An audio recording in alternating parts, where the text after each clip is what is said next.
وأصحابه وصحبه أجمعين. قال الله تعالى في كتابه الكريم وهو أصدق القائلين: أعوذ بالله من الشيطان الرجيم. بسم الله الرحمن الرحيم. يا أيها الذين آمنوا اتقوا الله حق تقاته ولا تموتن إلا وأنتم مسلمون. وقال أيضا: أعوذ بالله من الشيطان الرجيم. يا أيها الذين آمنوا إذا نودي للصلاة من يوم الجمعة فاسعوا إلى ذكر الله وذروا البيع ذلكم خير لكم إن كنتم تعلمون. صدق الله العظيم ونحن على ذلك من الشاهدين والشاكرين ولا حول ولا قوة إلا بالله وهو العلي العظيم. Ma'asyiral muslimin sidang jamaah Jumat yang insyaallah dirahmati dan dimuliakan oleh Allah Subhanahu wa taala. Alhamdulillah wa syukrillah wa la haula wa la quwwata illa billahi wa huwa al-'aliyyul 'azim. Hasbunallah wa ni'mal wakil, ni'mal maula wa ni'man nasir. Alhamdulillah, kita bersyukur kepada Allah sebab masih dan niatkan masih simatana kita hadir di tempat yang penuh mubarakah ini untuk menunaikan kewajiban sebagai seorang muslim, yakni pelaksanaan ibadah Jumat. Berkat hari Jumat inilah Nabiullah Musa alaihissalam meminta kepada Allah supaya dia bisa menjadi umatnya Rasulullah. Itu tidak akan mungkin. Salah satu nabi yang dikabulkan permintaannya oleh Allah untuk menjadi umatnya Rasulullah adalah Nabiullah Isa alaihissalam. Ketika kala di akhir zaman dia akan turun, di dalam riwayat disebutkan dalam salah satu hadis, yanzilu Isa bin Maryam di Manaratil Bayda. Akan turun Nabi Isa pada hari Jumat di Manaratil Bayda, dan itu akan sholat bersama dengan Imam Mahdi dan melaksanakan sholat Jumat. Karena permintaannya, jadikan aku umatnya Rasulullah sehingga bisa melaksanakan sholat Jumat. Maki sahaja Jumat namalah dan naporan nusihin dan nabi, karena sebenarnya sholat ini dan hari ini diminta oleh para nabi, tapi Allah tidak berikan kecuali kepada umatnya Rasulullah Sallallahu Alaihi Wasallam. Salah satu fadilah yang paling besar didapatkan bagi orang yang melaksanakan sholat Jumat adalah orang miskin, kata Nabi ketika dia melaksanakan sholat Jumat, maka itu adalah pengganti ibadah haji baginya. Sebenarnya hal yang paling kita rindukan adalah melaksanakan ibadah haji dengan penyempurnaan Islam. Akan tetapi tidak semua orang diberikan kesempatan. Untuk orang miskin diberikan keistimewaan khusus oleh Allah ketika dia melaksanakan sholat Jumat dengan sempurna. Pahalanya sama dengan orang yang melaksanakan ibadah haji satu kali, dan itu sangat sempurna pahalanya. Tapi mereka tahu sia-sia dalam umat Jumat karena mereka tidak mendapatkan hidayah. Maka saya sangat salut dengan masjid modern Pondok Langit ini, karena ada dua hal yang dipadukan. Selain kesalehan yang dipusatkan kepada kesalehan kepada Allah Subhanahu wa taala, juga kita menjalankan kesalehan sosial. Karena kesalehan yang berpusat kepada pengabdian dalam ibadah kepada Allah, maka itu tidak cukup. Tidak harus beriringi dengan kesalehan sosial. Sedekah, bantuan kepada orang yang kurang mampu, ataupun mengambil anak-anak yatim atau fakir miskin untuk kita sekolahkan dan mendanai mereka dan bantuan sosial, bantuan umat, maka itu adalah pekerjaan yang sangat mulia.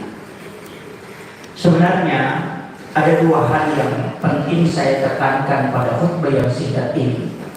Yang pertama adalah di dalam agama, dalam agama ada kunci-kunci tertentu, istilahnya ada simpul-simpul tertentu yang memang harus kita pahami supaya dalam menjalankan ibadah atau dalam menjalankan aktivitas keagamaan itu kita bisa melaksanakan dengan pemahaman yang sempurna.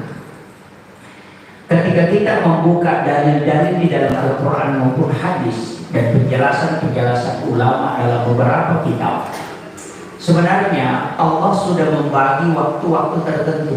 Dalam 1 tahun ada bulan Ramadan, dan insya Allah kita akan memasuki. Walaupun ini kemungkinan besar akan terjadi perbedaan dalam 2 metode, bukan Muhammadiyah dengan NU, tapi metode hisab dengan ru'yah. Ada yang kadang memahami, Pak, yang puasa hari Sabtu adalah Muhammadiyah, yang puasa hari Ahad nanti adalah NU. Itu keliru. Sejak kapan NU dengan Muhammadiyah menjadi mazhab? Itu tidak. Cuma kebetulan Nahdlatul Ulama itu bermazhab Syafi'iyah. Kemudian Muhammadiyah itu mengkaji semua pendapat ulama dan mengambil salah satu. Tapi saya pun pribadi kadang berpikir Muhammadiyah selalu mengambil dalil dalam ibadah mahda yang berupa kesirian mutlak, dia selalu menggunakan pendekatan tekstual. Tapi dalam satu hal ini tentang hisab, dia menggunakan pendekatan kontekstual. Kemudian yang kedua, memang metode hisab dengan ru'yah itu sedikit saja perbedaannya. Kalau metode hisab itu hitungan ketika dibawa dari 0 derajat itu tidak akan pernah dihitung. Ketika lewat dari garis 0 derajat 1 derajat itu sudah masuk. Sedangkan metode ru'yah itu tidak, nanti masuk pada 3 derajat baru dihitung, dianggap bahwa itu bulan ada. Tapi ketika dibawa dari 3 atau 1 atau 2 maka dianggap tidak. Sehingga sampai dan ketika tengah malam perpindahan bulan Masehi, kalau jam pukul 00, kalau sudah lewat 1 detik, walaupun tidak kelihatan, kalau sudah lewat 1 detik itu sudah dianggap bahwa sudah menyeberang ke hari berikutnya. Sama dengan metode hisab. Ketika sudah 1 derajat maka itu sudah dihitung muncul. Maka Muhammadiyah menetapkan bahwa ketika muncul 2 derajat atau 1 derajat maka itu dianggap bahwa bulan itu sudah ada. Tahun lalu itu 5 derajat. Sekarang 5 derajat itu diturunkan menjadi 3 derajat. Tapi kalau 2 derajat tidak ada yang pakai kecuali Muhammadiyah. Itulah sehingga metode ini sebenarnya tidak usah dipertentangkan. Karena kita setiap waktu sholat menggunakan metode hisab, bukan metode ru'yah. Kalau kita sholat tidak ada masjid yang menggunakan tongkat. Gerhana bulan itu selalu menggunakan metode hisab. Jadwal waktu sholat selalu menggunakan metode hisab.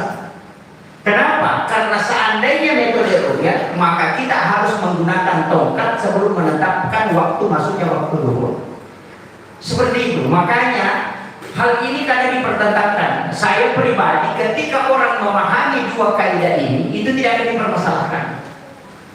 Cuma memang kalau diperdebatkan ya pasti panjang lebar. Makanya saya selalu mengatakan ambil paling sederhananya. Bagi yang mengikuti Muhammadiyah dalam hal ini menggunakan metode hisab, silakan. Bagi yang menggunakan metode ru'yah, silakan. Kedua hal ini tidak usah dipermasalahkan. Karena memang ketika kita melihat konteks yang ada, pasti tidak akan ada hadisnya pembahasan ini. Karena mereka masing-masing memiliki landasan yang berbeda tentang penetapan kaidah ini. Jemaah-jemaah yang insya Allah dirahmati dan dimuliakan oleh Allah Subhanahu wa Ta'ala.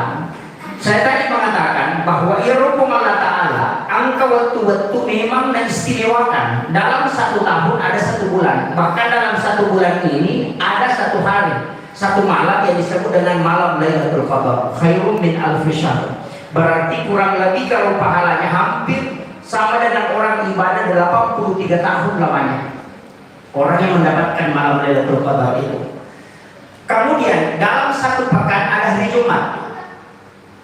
Ini juga istimewa. Dalam 1 tahun ada hari-hari tertentu.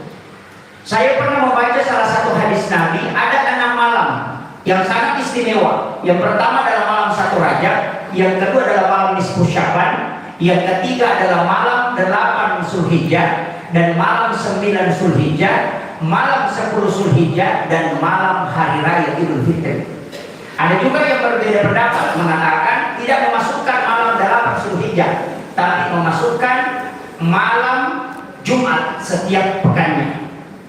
Nah, kita istimewa karena ternyata malaikat itu diperintahkan oleh Allah turun. Sebenarnya ia malaikat itu di langit. Ia turun karena malaikat aku bilang ini. Nanti dia turun ke bumi ketika ada perintah. Ternyata malaikat yang turun ke bumi itu diatur oleh Allah dan ada shiftnya. Malaikat yang akan jaga di malam hari itu disuruh turun di waktu asar.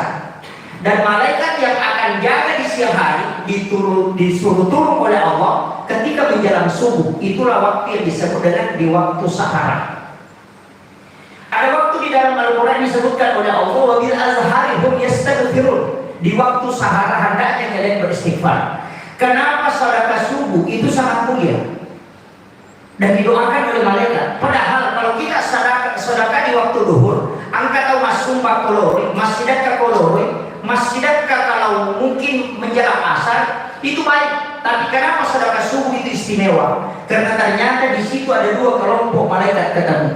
Malaikat penjaga malam itu masih ada, dan malaikat penjaga siang itu sudah turun. Sehingga di waktu subuh itu disaksikan oleh dua kelompok malaikat. Bukan dua malaikat, memang dua kelompok. Malaikat penjaga siang dan malaikat penjaga malam itu ketemu. Itulah sehingga doa di waktu subuh itu mustajab. Sholat subuh itu disaksikan oleh para malaikat. Dan sedekah di waktu itu sangat baik untuk bisa digunakan bermunajat kepada Allah. Kenapa dia istimewa? Karena hitungan malaikatnya. Karena ada dua kelompok malaikat. Sama dengan petugas di Pertamina atau di perusahaan. Pegawai Pertamina yang akan jaga di malam hari pasti akan datang di sore hari. Tapi penjaga yang siang hari itu belum pulang. Nanti ketemu di sore hari, ketemu dua shift. Sehingga petugas pada waktu itu 2 kali lipat jumlahnya. Karena masih ada petugas siang dan petugas malam sudah datang. Begitu juga dengan malaikat. Petugas yang di malam hari itu masih ada. Dan petugas yang siang hari sudah turun dan ketemulah di waktu subuh. Sebenarnya ketika dikatakan sholat subuh disaksikan oleh para malaikat, tidak ada sholat yang tidak disaksikan oleh malaikat. Sholat apapun pasti disaksikan oleh malaikat. Tapi kenapa sholat subuh yang dikhususkan? Karena memang di waktu itu ketemulah dua shift malaikat dan itulah yang mendoakan kita. Kemudian sholat Jumat, kenapa dia istimewa? Karena ternyata di hari Jumat malaikat itu diturunkan oleh Allah, malaikat rahmat, dan masuklah mereka ke dalam masjid ketika sebelum azan dikumandangkan. Kenapa kita diminta masuk sebelum azan dikumandangkan? Karena malaikat yang menjaga di pintu masjid itu akan masuk mengambil saf, dan itu penuh dengan masjid. Cuma karena malaikat ini kita tidak lihat, maka itu susah meyakini ketika kita tidak menggunakan landasan iman. Bahkan ada ulama menyimpulkan bahwa kenapa orang yang mendengarkan khutbah Jumat atau orang yang datang sholat Jumat walaupun tidak ngantuk ketika dia dari rumahnya, maka akan mudah sekali ketika di dalam masjid dia akan tidur. Kenapa? Karena resonansi cahaya malaikat dan energi malaikat itu yang membuat hati itu akan tenang sehingga kita mudah tidur. Kenapa di waktu subuh orang mudah sekali tidur? Bahkan kita merasakan tidur mungkin seakan dia hanya 5 menit, ternyata kita sudah tidur 1 jam. Kenapa? Karena itu resonansi energi malaikat yang mempengaruhi kita sehingga kita merasa yang lama itu sangat sebentar. Itulah sehingga jemaah Jumat sekalian, Nabi mensunahkan salah satu tanda orang yang alim fikihnya adalah khutbahnya pendek dan sholatnya agak lama. Kenapa? Karena kita kebalikannya. Khutbahnya agak lama sehingga sholatnya kadang pendek. Bahkan saya pernah mendapat salah satu penjelasan muridnya Imam Syafi'i mengatakan bahwa Imam Syafi'i pernah mengatakan seorang khatib yang berkhutbah begitu lama yang menyebabkan jamaahnya tidur, maka bukan jamaah yang salah, akan tetapi khatibnya yang berdosa. Kenapa? Karena dia tidak menjalankan kaidah yang ada. Bukan makmum yang disalahkan, tapi khatib. Kenapa? Karena terlalu lamanya dia berkhutbah menyebabkan orang tertidur. Cuma ada memang orang pas masuk ke masjid langsung tidur. Karena sudah menganggap hal itu sudah biasa. Sehingga dalam fatwa, dalam fikih fikih Imam Asy-Syafi'i kita melihat bahwa ternyata orang yang tidur itu tidak batal wudunya, kecuali orang yang tidur itu terangkat pantatnya dari lantai. Karena ternyata Imam Asy-Syafi'i ketika membaca hadis Nabi mengatakan, "Man nama falyatawadda." Siapa yang tidur maka hendaknya dia berwudu. Dia menganggap bahwa yang dimaksud di situ tidur dalam keadaan terlentang. Karena bukan tidur yang membatalkan wudu, akan tetapi kemungkinan peristiwa yang bisa terjadi pada saat tidur kita tidak tahu. Seperti orang yang tidur kemudian buang angin, pasti dia tidak sadari. Sehingga yang dimaksud di situ bukan tidurnya yang jadi masalah, akan tetapi kemungkinannya ada yang bisa menyebabkan wudunya batal ketika dia tertidur. Inilah sehingga fikih itu sebenarnya kadang-kadang ada perbedaan pendapat. Jemaah-jemaah yang insya Allah dirahmati dan dimuliakan oleh Allah Subhanahu wa Ta'ala. Secara kesimpulan sederhana, saya ingin sampaikan begini, bahwa di waktu sahar itu adalah tempatnya malaikat diturunkan oleh Allah. Kalau kita menggunakan pendekatan modern, ternyata orang Barat meneliti bahwa kenapa ayam itu berbunyi di waktu subuh dan waktu jam alarm ayam itu sangat bagus. Ia tuh terbiasa City dan jam 1 malam atau setengah 12 dan jam 1 malam dia kan pasti berbunyi, dan menjelang subuh pasti dia berbunyi. Kenapa? Sudah diteliti di Nevada, ternyata sinar yang dimiliki cahaya ayam itu, mata ayam itu bisa menangkap cahaya putih, sedangkan mata manusia tidak bisa. Sehingga cahaya berkas malaikat itu bisa dilihat oleh ayam. Itulah sehingga hadis Nabi mengatakan ketika ayam berkotek sebenarnya itu adalah bisa melihat malaikat, maka hendaknya kalian berdoa. Ini berkaitan semua dengan perkembangan ilmu dan teknologi, bahkan penelitian secara ilmiah oleh para ilmuwan. Akan tetapi kita hanya tinggal memahami sesederhana mungkin pikun cara dapat dimanfaatkan. Bahkan di waktu sahar disitulah kita makan sahur.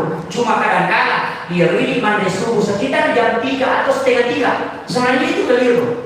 Saya pernah dinasihati oleh salah seorang ulama dari Aceh, jangan makan sahur ketika jam 3 malam.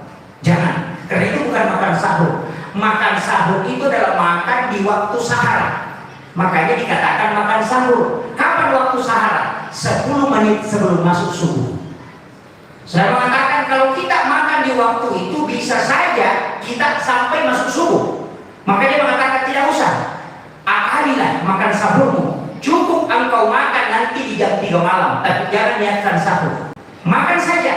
Nanti menjelang masuknya waktu imsak, kau mengambil 1 gelas air putih, baru mengambil kurma 3 biji, baru kau niatkan sahur. Engkau mendapatkan sunnah makanannya, sekaligus kau dapatkan sunnah waktunya. Kenapa dikatakan makan sahur? Karena kita makan di waktu sahar. Itulah kadang-kadang ada yang lebih dulu makan, padahal sebenarnya bukan makan sahur, tapi dia makan tengah malam. Barakallahu li wa lakum fil Qur'anil 'azim wa nafa'ani wa iyyakum bima fihi minal ayati wa dzikril hakim wa taqabbal minni wa minkum tilawatahu innahu huwal ghafurur rahim.